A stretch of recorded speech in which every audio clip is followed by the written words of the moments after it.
Itanya-ini ria gukinyaniria gicunji gia ikumi kia mititu totonga wa bururi. Thirikari irorereirie kioneki giki mathukuru-ini kuria Minista wa maria maturigiciirie Kerikako Tobiko aratabarĩire mihang'o ya kũrugũria uhandi wa miti kuria arutwo othe. No kĩambĩrĩria araiga mũhano wa ũrĩa arenda masekondarĩ-inĩ ma Kilgoris Boys na Sankoe kaunti-inĩ ya Naroko.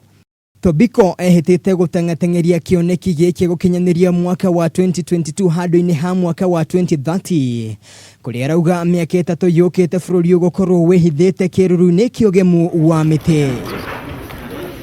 It's a journey. It's a joint responsibility.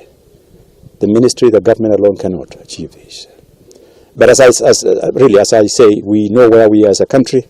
Our forest cover now is 7.2%. The constitutional minimum is 10%. Ihinda-inĩ rĩu minista ũyũ erĩte arĩa megwatĩire mũtitũ wa Mwangi nĩ kĩhumo kĩa njũĩ nyingĩ meharĩrĩrie mũrurumo wa kerĩ wa kũhamũrithio hatarĩ tha cia ateti arĩa makoretwo magĩthoga mũbango ũyũ. We're about to start this phase 2. Politics as usual. It's a problem that every time it comes up, it becomes a political issue, becomes a tribal issue. Environment knows no tribe.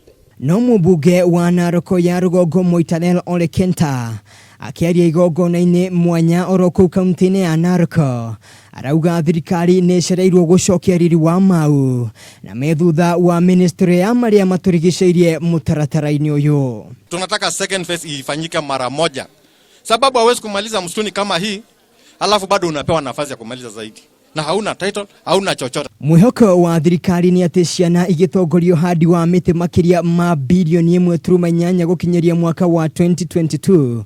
Riri wa bururi nĩ ũgũcokereria.